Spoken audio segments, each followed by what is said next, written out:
이 시간 우리에게 주시는 하나님의 말씀은 구약성경 느헤미야 7장 1절에서 4절의 말씀입니다. 느헤미야 7장 1절에서 4절 말씀을 한 절씩 교독으로 봉독하시겠습니다. 성벽이 건축됨에 문짝을 달고 문지기와 노래하는 자들과 레위 사람들을 세운 후에 내 아우 하나니와 영문의 관원 하나냐가 함께 예루살렘을 다스리게 하였는데, 하나냐는 충성스러운 사람이요 하나님을 경외함이 무리 중에서 뛰어난 자라. 내가 그들에게 이르기를 해가 높이 뜨기 전에는 예루살렘 성문을 열지 말고 아직 파수할 때에 곧 문을 닫고 빗장을 지르며 또 예루살렘 주민이 각각 자기가 지키는 곳에서 파수하되 자기 집 맞은편을 지키게 하라 하였노니, 그 성읍은 광내하고 그 주민은 적으며 가옥은 미처 건축하지 못하였음이니라. 아멘. 오늘 주신 본문 말씀을 가지고 사람을 세우라, 이런 제목으로 함께 은혜 받고자 합니다. 어느 주일 아침에 한 남자가 어머니에게 교회 가기 싫다고 투정을 부립니다. 왜 가기 싫으냐고 물었더니, 첫째, 주일날 늦잠 자고 싶어요. 둘째, 성가대의 불협화음이 너무나 참기 힘들어요. 우리 성가대는 아닙니다. 셋째, 장로님의 기도가 어찌나 긴지 너무 지루해요. 우리 장로님 기도도 아닙니다. 그랬더니 어머니가 이렇게 대답했다고 합니다. 그래, 하지만 너는 반드시 교회에 가야 된다. 왜요? 첫째, 크리스찬이라면 당연히 주일 성수해야지. 둘째, 교회는 사람 보고 가는 게 아니라 하나님 보고 가는 거야. 셋째, 너가 그 교회 담임 목사잖아. 마귀는 이렇게 사람을 넘어뜨리려고 합니다. 오늘 여기 오신 분들은 마귀의 유혹을 다 이기고 교회에 나온 줄로 믿습니다. 자, 느헤미야 7장부터 성경의 초점이 성벽에서 사람으로 옮겨져 가요. 자, 우리가 성경 전체를 통해서 볼 수 있는 하나님이 역사를 이루어 가시는 방법은 철저하게 사람을 통해서 역사를 이루어 가신다 하는 것입니다. 한 사람을 택하시고 그 사람에게 부흥을 주시고 그를 통해서 하나님의 위대한 역사를 이루어 가시는 것, 이것이 하나님의 방법입니다. 오늘도 우리 사람은 방법을 찾아다니지만 하나님은 사람을 찾고 계십니다. 하나님의 앞에 충성스럽게 일할 수 있는 그 사람, 그 한 사람을 찾고 계시는데, 오늘 그 한 사람이 우리 모두가 되기를 주님의 이름으로 축원합니다. 마가복음 3장 13절 같이 읽어보십시다. 또 산에 오르사 자기가 원하는 자들을 부르시니 나온지라. 예수님도 자기가 원하는 자들을 부르셨고 그들이 예수님 앞에 나와 제자가 된 것입니다. 이게 하나님의 방법이에요. 진정한 건축은 벽돌로 집을 짓는 것이 아니라 말씀으로 사람을 세우는 것입니다. 문제는 집을 짓는 것은 쉽지만 사람을 세우는 것이 굉장히 어렵다 하는 것입니다. 그래서 유대인 속담에 이런 말이 있어요. 하나님은 엿새 만에 세상을 지으셨으나 사람은 평생 동안 지으신다. 예수님 공생애 3년 동안 하신 일은 제자를 불러서 제자들과 먹고 마시고 가르치고 양육하는 일이 전부였습니다. 예수님이 하신 중요한 일이 12제자를 삼으신 일, 그 12명의 제자가 결국은 복음으로 세상에 혁명을 이루어 놓은 것입니다. 하나님 나라 혁명을 이룬 것입니다. 교회 역시 사람을 키워야 해요. 저는 이것을 한 번도 잊지 않고 목회를 하고 있습니다. 저는 여러분에게 관심이 있어요. 여러분 한 사람 한 사람이 하나님의 사람으로 예수의 제자로 세워져 가는 것이 가장 큰 기쁨입니다. 저의 가장 큰 소망은 말씀 증거할 때마다 그 말씀을 듣고 삶이 변하고 영혼이 성숙되어져 가는 모습을 보는 것입니다.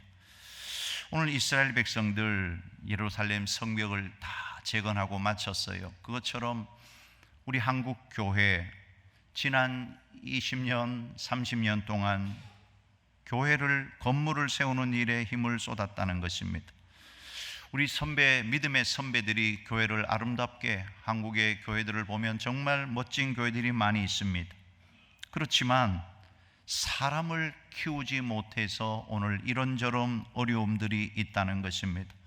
이런 식으로 한국 교회가 계속 가다 보면 유럽 교회처럼 텅텅 비게 되는 날이 올 거다 하는 것입니다. 아니, 지금 한국 교회는 마이너스 성장을 하고 있습니다. 어쩌면 지금 우리는 한 영혼에 관심을 가져야 할 때가 되었다 하는 것입니다.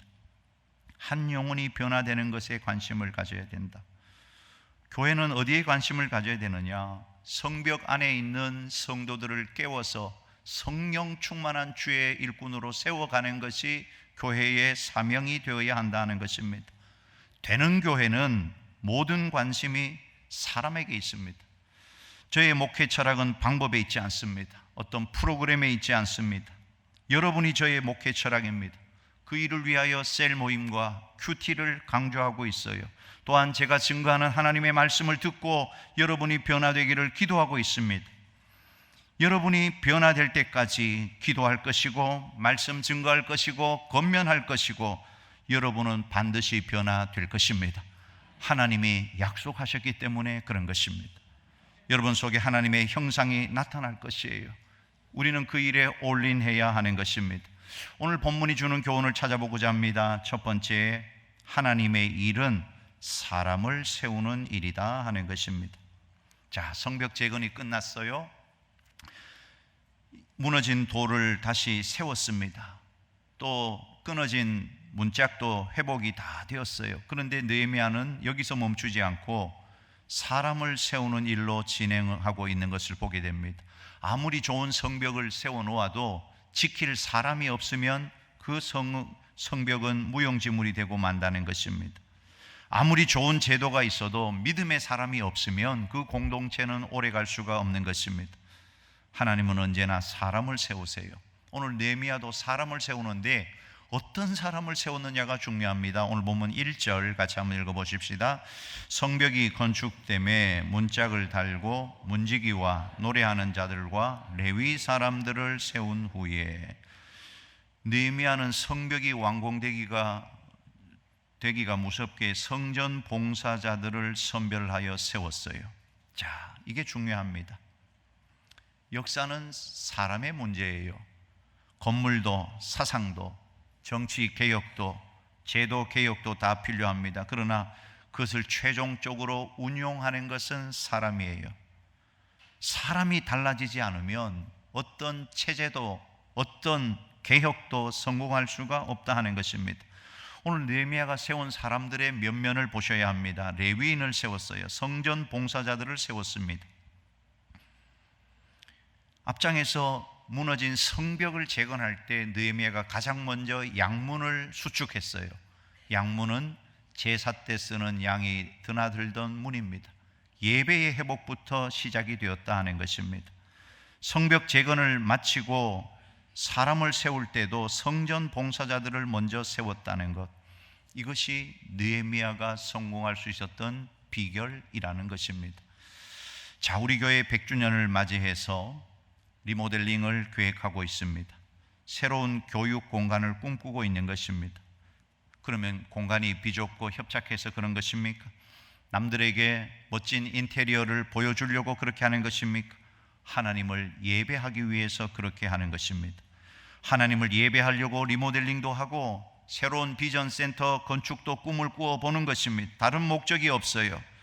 하나님은 우리의 예배를 받기 위해서 계시고 우리는 하나님을 예배하기 위해서 살아가는 존재이다 하는 것입니다. 하나님을 예배하기 위해서 주차장도 필요한 것이고 다음 세대들을 예배자로 세우기 위해서 리모델링도 비전 센터도 필요한 것입니다. 언제나 교회가 세우는 사람은 예배자예요. 예배하지 않는 자가 세우는 건물은 빌딩이지만 예배자가 세우는 건물은 성전이 되는 것입니다. 자, 여러분, 느헤미야 전체가 13장까지 되어 있는데 구조가 중요합니다. 1장부터 6장까지 예루살렘 성벽 건축 이야기가 나오고 7장부터 12장까지 사람을 세우고 훈련하는 이야기가 나오고 13장에는 세상과 역사를 변화시킨 이야기가 나옵니다. 그러니까 순서가 중요합니다. 성벽을 건축하고 난 다음 사람을 건축했고 마지막으로 세상을 변화시키는 세상 건축을 이루어 갔다 하는 것입니다. 그런데 이 세 가지 건축이 한 가지 주제로 연결되어 있습니다. 그것이 바로 예배입니다. 하나님은 우리가 하나님을 잘 예배하는 영적 레위인이 되기를 원하시는 줄 믿으시기 바랍니다. 여러분 일평생 하나님을 참되게 예배하는 예배자로 살아가시기를 주님의 이름으로 축원합니다. 그렇습니다. 오늘 우리의 삶이 영적 레위인으로 하나님 중심으로 서 있지 않으면 우리는 실패할 수밖에 없다 하는 것입니다. 아무리 환경이 힘들고 어려워도 하나님 중심으로 살아가면 반드시 하나님의 승리를 경험하게 돼요. 우리의 신앙생활은 항상 하나님 중심이어야 하고 하나님 제일주의가 되어야 하고 코람되어 하나님 앞에서의 신앙이 되어야 하는 것입니다. 여러분 무슨 일을 하든지 하나님 앞에서 하시기 바랍니다. 그것이 예배입니다. 하나님은 다 보고 계십니다. 우리의 마음의 중심까지 생각까지 동기까지 다 보고 계십니다. 여러분 하나님의 눈을 피해서 잠시 성공한 것 같지만 반드시 그 끝은 비참할 수밖에 없다는 것을 깨달아야 합니다. 이것이 영적인 원칙이에요. 오늘 왜 많은 그리스도인들이 나약해 보입니까? 힘을 잃고 있는 것 같습니까? 그 이유는 한 가지입니다. 하나님을 최우선 순위에 두고 살아가지 않기 때문에 그런 것입니다. 여러분은 하나님이 여러분 인생의 최우선 순위에 있습니까? 오늘 여러분의 양심에 손을 얹고 한번 물어보시기를 바랍니다. 사무엘상 2장 30절 같이 읽어보아요. 나를 존중히 여기는 자를 내가 존중히 여기고 나를 멸시하는 자를 내가 경멸하리라. 오늘 한국교회가 세상에 지탄을 받는 이유가 뭡니까? 종교를 택하면 개신교보다는 천주교보다는 불교를 택하겠다고 많은 사람들이 말하는 이유가 무엇입니까? 그것은 하나님을 두려워해야 할 교회가 하나님을 멸시했기 때문에 그런 것입니다. 예수 믿는 사람들이 하나님을 우습게 생각했기 때문에 그런 것입니다. 정말 여러분의 삶 곳곳에서 하나님을 존중하십니까? 교회가 축복받는 길이 무엇입니까? 교회가 가지고 있는 가장 좋은 것, 가장 좋은 시간, 가장 좋은 인재를 하나님께 드리는 것입니다. 제가 고등학교를 미션 스쿨을 나왔는데 그 학교에 교훈이 있어요. 학교의 그 건물 꼭대기에 써져 있습니다. 큰 글씨로 God first, 하나님 먼저.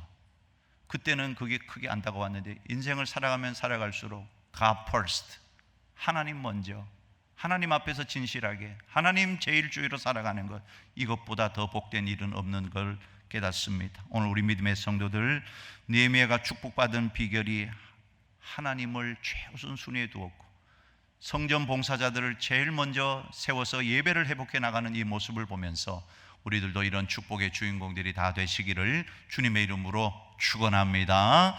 자, 두 번째, 충성된 사람을 세워야 한다 하는 것입니다. 어떤 사람을 세우느냐? 충성된 사람. 오늘 느헤미야가 두 명의 지도자를 세우는데 하나니와 하나냐, 이름이 비슷합니다. 오늘 본문에 그들을 세운 이유를 설명하는데 2절 같이 한번 읽어볼까요?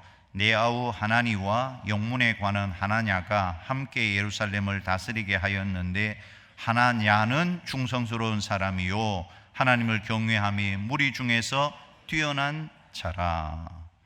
자, 느헤미야는 능력을 본 것이 아니고 충성을 먼저 보았다는 것입니다. 여러분 잘 보세요. 세상은 화려한 재능을 먼저 보지만 하나님은 그 사람의 중심을 먼저 보신다 하는 것입니다. 하나님은 충성된 사람을 찾고 계세요. 맡은 자리를 지키는 사람, 보이지 않아도 헌신하는 사람, 사람보다 하나님을 두려워하는 사람, 끝까지 흔들리지 않는 사람, 이런 사람이 공동체를 살리는 것입니다. 여러분 교회가 어려워지는 이유가 뭘까요? 사람이 없어서가 아니고 충성된 사람이 부족하기 때문에 그런 것입니다. 하나님은 완벽한 사람을 찾지 않아요. 재능도 물질도 완벽하게 갖춘 사람을 찾는 것이 아니라 끝까지 믿음을 지킬 충성스러운 사람을 찾고 계시다 하는 겁니다.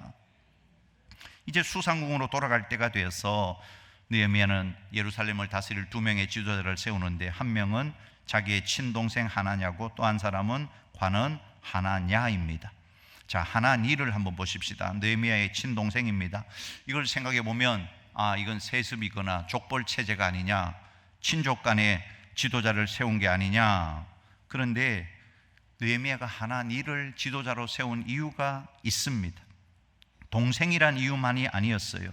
이 하나니라는 사람이 처음 등장하는 구절이 느헤미야 1장 2절인데 우리 같이 한번 볼까요? 내 형제들 가운데 하나인 하나니가 두어 사람과 함께 유다에서 내게 이르렀기로 내가 그 사로잡힘을 면하고 남아있는 유다와 예루살렘 사람들의 형편을 물은즉. 자, 보십시오. 이 하나니는 갑자기 낙하산 타고 떨어진 사람이 아니고 처음부터 느헤미야와 동고동락했던 사람, 바닥부터 함께 일했던 사람이라는 사실입니다. 무너진 예루살렘 성을 보고 함께 울었고 폐허가 된 예루살렘 성벽을 보고 탄식했던 사람입니다. 그가 페르시아로 돌아오자마자 형을 먼저 찾아가서 그 모든 일을 보고합니다. 그러니까 하나니가 없는 느헤미야는 생각할 수가 없는 것이에요.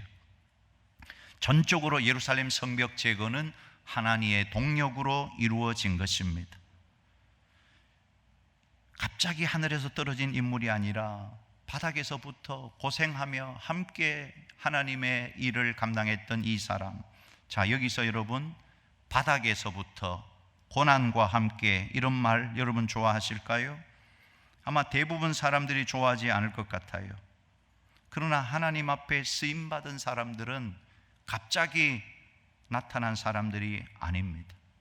오랫동안 고난과 연단을 통해 성숙된 사람들을 쓰신다 하는 것입니다. 이런 점에서 볼 때 한국 교회에 사람을 세우는 시스템에 문제가 많습니다. 자질이 있든 없든 교회에서 바닥부터 훈련받지도 않고 신학교를 가고 신학교만 가면 목사가 돼버립니다. 교회에서 바닥부터 배우고 훈련받고 자질을 인정받아 장로, 권사, 집사가 되는 것이 아니라 선거나 투표나 임명에 의존하고 있습니다. 바닥부터 해본 경험이 없이 갑자기 세워지니까 무슨 일을 해야 될지 몰라서 권위나 주장하는 사람이 되고 남을 힘들게 하는 사람이 되고 말아요. 특별히 교회의 지도자들은 전도해서 그 영혼을 양육하고 키워본 영적 상고의 경험이 없다면 교회의 지도자로 세워져서는 안 될 것입니다. 만일 교회의 지도자가 되고 싶다면 지금이라도 전도해야 합니다. 영혼을 섬겨야 합니다. 가르치고 상고의 고통과 기쁨을 체험해야 합니다. 우리 다음 세대들을 가르치는 교사가 되어서 영혼을 섬기는 사람들이 지도자가 되어야 하는 것입니다. 교회의 지도자가 되려면 바닥부터 일하고 수고하고 자신을 하나님 앞에 온전히 드려서 인정받는 일꾼이 되셔야 하는 것입니다. 느헤미야가 또 세운 일꾼은 하나냐입니다. 2절 말씀 한 번 더 같이 읽어보십시다. 네아우 하나니와 영문에 관한 하나냐가 함께 예루살렘을 다스리게 하였는데 하나냐는 충성스러운 사람이요 하나님을 경외함이 무리 중에서 뛰어난 자라. 영문의 관원이라는 말은 도시를 지키는 사령관이라는 뜻입니다. 하나니가 느헤미야의 동생으로 바닥부터 호락을 같이 한 사람의 모델이라면 하나냐는 뛰어난 신앙 때문에 하나님이 세우신 사람의 모델이 되고 있다는 것입니다. 자, 여기서 하나님이 보시는 덕목이 무엇입니까? 충성입니다. 왜 충성이 하나님의 사람의 가장 큰 특징일까요? 하나님은 주인이시고 우리는 종이기 때문에 종이 주인에게 해야 할 덕목은 충성밖에 없는 것입니다. 오늘날 교회 지도자들의 문제가 뭐냐 하면 로드십을 배우기 전에 리더십을 먼저 배우는 거예요. 여러분, 종에게는 리더십이 필요한 게 아닙니다. 로드십, 주인을 따르는 마음이 로드십입니다. 먼저 로드십이 이루어져야, 주인을 따라가는 법을 배워야 교회의 지도자가 될 수 있고 충성스러운 일꾼이 될 수가 있어요. 이 하나냐라는 사람은 충성스러운 사람인데 그의 믿음이 얼마나 뛰어났든지 하나님을 경외함으로 무리 중에서 뛰어난 자다. 오늘 저는 우리 모든 믿음의 성도들이 이 공동체 안에서 누가 봐도 저 사람은 하나님을 경외하는 사람이다, 무리 중에서 뛰어난 자가 다 되시기를 주님의 이름으로 축원합니다. 이런 사람을 하나님이 쓰신다는 거예요. 오늘 우리 모든 믿음의 권속들, 충성스러운 사람, 하나님을 경외함으로 무리 가운데서도 돋보이고 뛰어난 자로 하나님 앞에 쓰임받게 되시기를 주님의 이름으로 축원합니다. 마지막 세 번째입니다. 사람을 세우는 교회가 미래를 가진다 하는 것입니다. 예수님은 마지막 승천하시기 전까지 제자들을 세우셨어요. 왜 그렇게 오랫동안 함께 제자들을 섬기고 세웠을까요? 사람이 미래이기 때문에 그런 것입니다. 자, 보십시오. 건물은 지나면 낡아집니다. 프로그램은 시대마다 변합니다. 그러나 믿음의 사람은 다음 세대를 살리는 것입니다. 부모가 자녀를 믿음으로 세워야 하고, 교회가 청년들을 세워야 하고, 믿음의 선배가 다음 세대를 품어야 하는 것입니다. 사람을 키우지 않는 공동체는 결국 쇠퇴할 수밖에 없다는 것입니다. 느헤미야가 성벽을 완성한 후에 사람을 세웠어요. 예수님 십자가 이후에 교회를 맡길 제자들을 세워서 양육하셨습니다. 하나님 나라의 핵심은 언제나 사람입니다. 그런데 오늘 본문에 한 가지 큰 문제가 생겼어요. 이렇게 성벽을 재건하고 사람을 세워가고 있는데 그 예루살렘 성 안에 살 사람들이 너무나 숫자가 적은 것입니다. 오늘 보면 4절 같이 한번 읽어볼까요? 4절입니다. 그 성읍은 광대하고 그 주민은 적으며 가옥은 미처 건축하지 못하였음이니라. 튼튼한 성벽이 있어도 그 안에 살 사람이 없으면 어떻게 적들의 공격을 막아낼 수 있겠냐는 것입니다. 자, 왜 이런 일이 생겼을까? 70년 동안 바벨론에서 포로 생활을 하다가 이제 귀환을 한 거예요. 귀환해서 무너졌던 성벽도 재건하고, 그런데 그 성벽을 재건하는 동안에 원수들의 공격과 회유와 핍박과 이런 일들이, 위협이 멈추지를 않은 것입니다. 그래서 사람들이 일단 살고 보자, 예루살렘 성을 떠나서 시골로, 지방으로, 안전한 곳으로 다 도망을 가버린 것입니다.